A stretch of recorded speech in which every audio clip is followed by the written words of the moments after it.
Hey guys, my name is Major Crazy Eyes of the 2nd New Jersey Infantry, and today I'm going to be going over how to become an officer. In this video, I'll be going over some quick tips on what to expect in the field and how to deal with them. So, let's get it going.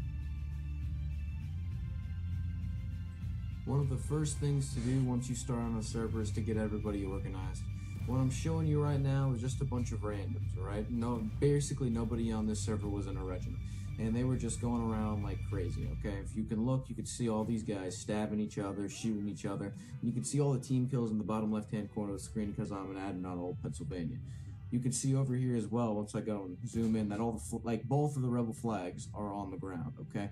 That's one thing you always gotta know, alright? Even if you are not the officer, being able to give other people orders, such as, say I'm like, alright guys, press F to pick up the flag, or even if you are an officer, giving other people, a quick tip about, how to get a flag up or something. It's just something really simple that you want to do, okay? You see another Officer Rambo right there, and it's always good. It's always good to get everybody organized at the start of the game, than to see this the entire time. And look, there's just team kills are just stacking up. Like almost every shot is a team kill most of the time. So, other than that, that's our first part.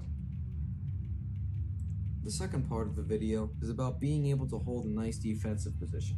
Right now, the 114th Pennsylvania are holding a nice defensive position, alright? They got a flag bearer, they got everything, okay? Everything's going good over there. So, now we're going to move it to the left, to the end of this fence, and by this little rock formation right here, okay? We got a nice rock wall, we got some big chunks of boulders over there, okay? This is going to be a nice position for the 42nd usually. I usually see a lot of 42nd over there at the start of the game.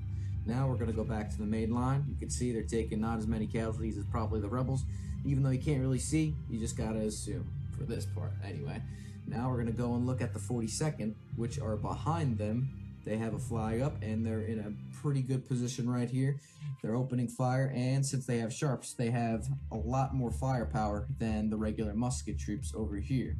Okay, you can see that they don't have a flag bearer, and they're behind some not so good cover, right? You can see a few guys dropping. A guy dropped right there because he wasn't in cover, and you can see they're just getting demolished, and they're probably not going to be staying in that position for long, okay?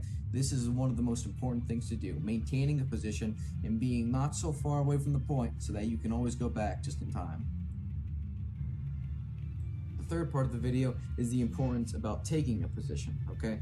Right here you can see the rebels did not do a full-on frontal offensive, alright? They went onto the side or to the right of the Union line, and they just completely sweeped over, okay? There is absolutely no way that the Union can readjust this, nor can they have enough people and the respawn on the flag to hold that position. You can see all of the rebels just charging right at them. In about a few seconds, that flag's about to go down. Boom, flag's down, okay? All they need to do is just hold the fence, and they've basically won the game. Part 4 of the video is when to go on the offensive. Right now, we were at taking losses, and they were at breaking, so it was a pretty good morale gap between the both of us, so that even if this entire line managed to die and we were going to breaking, we still wouldn't be at the disadvantage. Alright, it'd be pretty much even. So, right now I ordered the entire line to go on the left flank right upon this hill and to fire into the entire rebel line that happened to be stationed on the stone wall. We just kept firing and kept shooting. They filled in those gaps pretty soon, and we just kept doing that until eventually we charged in. Part 5 is being able to identify what's going on and being able to adjust at a moment's notice. Right now, another officer just ordered the entire line to charge, so everyone followed in behind him. He dropped right on the floor to my right, so I decided to bring everybody, before they'd all get mowed down, as far to the right as they can, right onto that stone wall before the entire rebel line shoot him up. So, once we got to the stone wall, we just kept advancing, alright? With the cover of the wall to our flank, we couldn't actually be shot at much by the rebels, so we just kept charging and charging and charging. With the reinforcements shortly behind, all we did was just keep pushing and pushing and pushing. Since they were on final stand, it was kind of impossible for them to get reinforcements from the flag, so we just kept going and going and going, and eventually we won the game. Part 6 is being able to identify the things that you've made a mistake on and being able to fix them in the long run. Everything that happens when you're playing officer, it'll usually always just be different. There's nothing that'll always stay the same. So there's one thing to always know.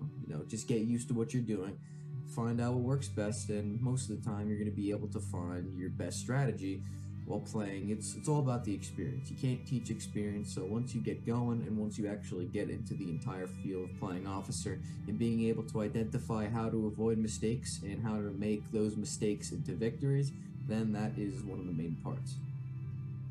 Alright guys, that wraps it up. Just in case anybody has any questions about how to do really anything in War of Rights, just please send me a comment, get me on Steam, Second New Jersey Major Crazy Eyes. It's always the same. Just in case anybody has anything, just let me know. Other than that, if you like what you see, subscribe to the channel. If you don't. If you don't like it, dislike it. I really could care less. But you know what? All I'm trying to do is make some good content. So if anybody ever needs anything, just let me know. Alright? See ya.